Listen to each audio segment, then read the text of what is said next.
Assalamualaikum warahmatullahi wabarakatuh. Perkenalkan, nama saya Bima Susungin Abdullah. Di sini saya akan menjelaskan tentang perancangan dan analisis antena dipol pada frekuensi 2,4 GHz untuk model XB-S2 Pro menggunakan HVPS 14.0. Nah, pada perancangan kali ini kita menggunakan antena dipol menggunakan frekuensi yaitu 2,4 GHz. Pada antena dipol ini memiliki polarisasi linear dengan akselerationya yaitu Taiga, dan memiliki pola radiasi omnidireksional, yaitu memancarkan ke segala arah dengan daya yang sama untuk menghasilkan cakupan yang luas. Selanjutnya yaitu untuk antena dipol ini, ketika gelombang elektromagnetik akan diterjemahkan terlebih dahulu dan diambil informasinya, pada informasinya itu berupa suara, video, dan gambar. Dan di sini ada XB-S2 Pro, merupakan jenis XB yang diproduksi oleh Digi Internasional. Pada XB ini memiliki daya yang lebih besar dan jangkauan komunikasi lebih luas. Pada XB-S2 Pro bekerja pada frekuensi yaitu 2,4 GHz. XB ini menggunakan chip antena karena memiliki jarak yang luas. Nah, pada perancangan dipol ini menggunakan beberapa parameter yaitu gain, phase WR, return loss, dan axial ratio.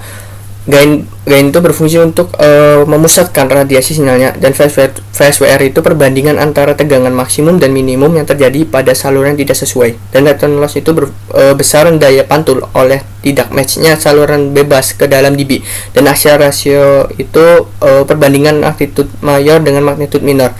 Nah, pada perancangan kali ini menggunakan antena dipol dengan spesifikasi yaitu frekuensi kerjanya 2,4 GHz, S parameternya itu lebih dari min 10 dB, FSWR-nya itu lebih dari 2 dB, dan gainnya itu kurang dari 5 dB.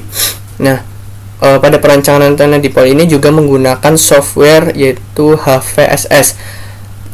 Adalah suatu simulator medan elektromagnetik untuk pemodelan 3 dimensi perangkat pasif berstruktur frekuensi tinggi yang memiliki kelebihan sangat mudah dan interaktif digunakan pada sistem operasi Microsoft Graphical User Interface. Nah, selanjutnya itu kita akan melakukan penelitian. Perlu diperhatikan dalam penelitian ini yaitu axial ratio, parameter, phase WR, dan gain. Axial ratio adalah parameter yang berfungsi untuk melihat apakah antena yang dibuat berpolarisasi sirkular, linear, atau elip, yang berfungsi untuk menggambarkan daya yang dipancarkan oleh antena. S parameter merupakan parameter yang berfungsi untuk mengetahui seberapa banyak daya yang hilang dan tidak kembali. Nah, selanjutnya pada perancangan nilai aksio pada frekuensi 2,4 GHz itu didapat nilai yaitu 48,4558 dB, dan nilai gainnya itu 0,5071 dB, S parameternya itu minus 3,9845 dB, phase WR-nya itu 3,5197 dB. Nah, hasil penelitian berdasarkan hasil simulasi di atas dapat disimpulkan bahwa antena dipol ini ternyata hasilnya masih belum sesuai dengan spesifikasi yang telah ditentukan. Nah, hasil perubahan tinggi outer conductor ini didapatkan hasil yang terbaik dari perubahan yaitu pada tinggi 0,15 mm.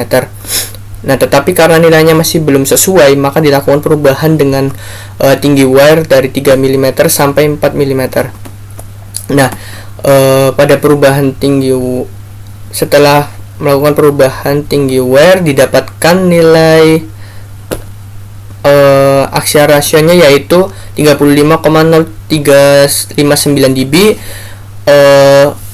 nilai gainnya yaitu 0,7469 dB, S parameternya yaitu min 21,1851 dB, dan phase WR-nya yaitu 1,515 dB. Nah, kesimpulannya itu pada perancangan antena dipol ini menggunakan beberapa parameter yaitu axial ratio-nya itu 35,0359 dB, nilai S parameternya itu min 21,1851 dB, nilai phase WR-nya itu 1,515 dB, dan gainnya yaitu 0,7469 dB. Nah, yang harus dipenuhi karena untuk memenuhi nilai ketetapan pada antena dipol tersebut, apakah nilai tersebut memenuhi ataupun tidak, tetapi di sini nilai gain belum memenuhi nilai ketetapan dan hanya mencapai yaitu 0,7469 dB. Sekian dari saya, terima kasih. Wassalamualaikum warahmatullahi wabarakatuh.